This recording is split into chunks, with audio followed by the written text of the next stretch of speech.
Live trans and prosper. Hi, I'm Dr. Brian David Phillips, and welcome to 360 Comparison. We're inside my rather unkempt, messy, and chaotic office at the university for one specific purpose. We're going to compare the Ricoh Theta S 360 camera with the Nikon KeyMission 360. I've been using the Ricoh for some time, and now I've got a Nikon, so let's take a look at the video quality difference. The photo quality difference, we'll also take a couple of those, and we'll check those out just to see what's what. I already know how this is going to turn out, but let's find out anyway.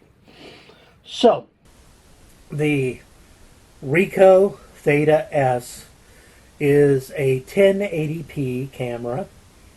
So the quality on places like YouTube or Facebook isn't that great when you watch in 360 mode. It may be HD, but 360, if you're watching on YouTube or Facebook right now, 360 doesn't quite look as good in just 1080p. On your monitor for regular videos, it's fine.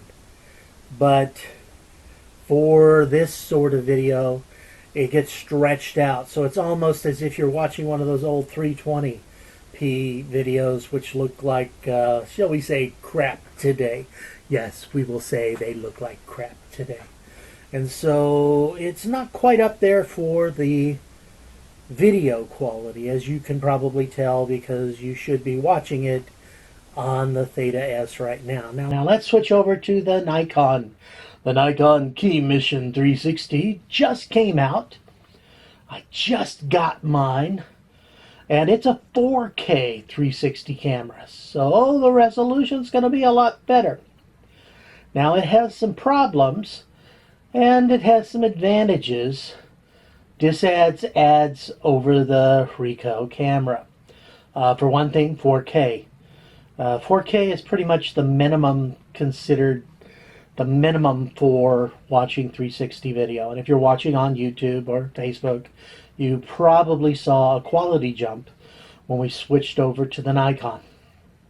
Oh, and if you are watching on YouTube or on Facebook or any other streaming service rather than the hard files, I do recommend that you go to the settings button, click that sucker, and make sure that you're not watching just at a low default setting. You need to pop that up to 4K or 2K or whatever.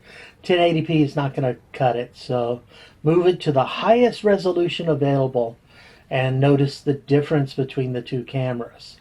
Here we have the Ricoh Theta, rather the Theta S. The Theta was crap and the Theta M was not much better, but the Theta S. So you're seeing that now. You get a sense for it. Now this is stretched video because I upscaled it for this particular rendering, but you get the idea. And then when we switch back to the Nikon KeyMission 360, you probably noticed a big jump in quality. I don't know, I'm recording it, but I have a sense that's probably what's going to happen. So there's that. The Theta S is an excellent camera. Really is. I love my Theta S. I love it so much. And honestly, if Ricoh would put out Theta 4K, I would have got that right away. I would not have hesitated, but they don't have one. Their venture into the new competitive market. See, Ricoh's been making these things for a while now. The Theta S is their third rendition of this technology. It's got a nice form fit. The stitching is beautiful, bar none for the standalone cameras. And their apps are absolutely wonderful. Very, very comprehensive.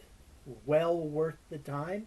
But the video quality was great for playing around. But we're now in 4K mode. We're now in an era when camera manufacturers are really caring, and the Ricoh hasn't got there yet. And so these other companies like Samsung and Nikon now and Panasonic just revealed their prototype for their venture into this sort of thing. So 360 is going to be here for a while.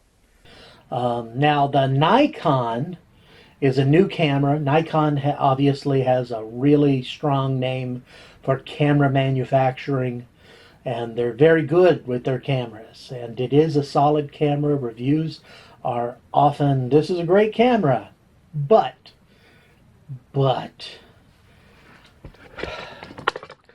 the app is crap. Genuine crap. I can't even pair my camera on the Wi-Fi. I can pair it with the Bluetooth, so I could change the settings, the exposure settings, things like that. But I can't pair it with the Wi-Fi, which is how you stream to your camera and you can see what you're shooting. The Ricoh, I can do that no problem. The Ricoh camera app is excellent. It's very, very robust, both for the phone and for the computer. So that, hats off to Ricoh. They know what they're doing. They've been doing it for a while. I'm very confused at why Nikon released such a crap app.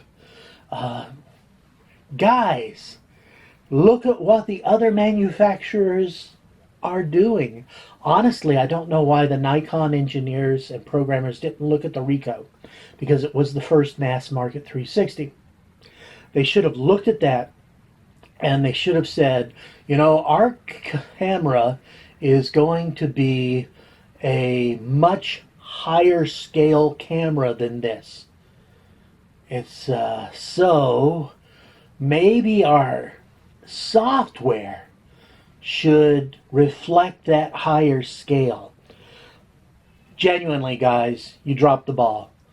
You should be looking at the Ricoh app and the Samsung app and all the other apps, and you should be saying, our app needs to do every single thing these apps do and more.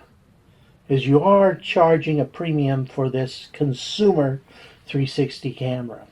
So you really dropped the ball. And I happen to know a lot of folks who got Nikon's KeyMission 360s. They're really excited because it is an action camera. It is very robust, but they couldn't pair the damn thing. And the app doesn't allow you to do manual controls, really, or the other things. I like on the Ricoh Theta, I can click that sucker to up the exposure half a stop, and I can use their denoise filter, and suddenly my photos shined. But on the Nikon, I don't have those options. I could go onto the computer and I could change the camera setting so I can get a little bit of better exposure control, but that's about it. There's not a lot, and their D-Light doesn't really work as the way they think it works, so there is that. Now, in terms of photos, when we go to the Ricoh Theta S and we look at a photo, we can see that compared to most 360 cameras, the photos coming out of the Ricoh are pretty solid and very, very nice. Now, when we look at the same view, same type of photo with the Nikon, you can see the difference in the quality. It's not that bad, but Nikon costs a lot more, so the photos genuinely should be a lot better.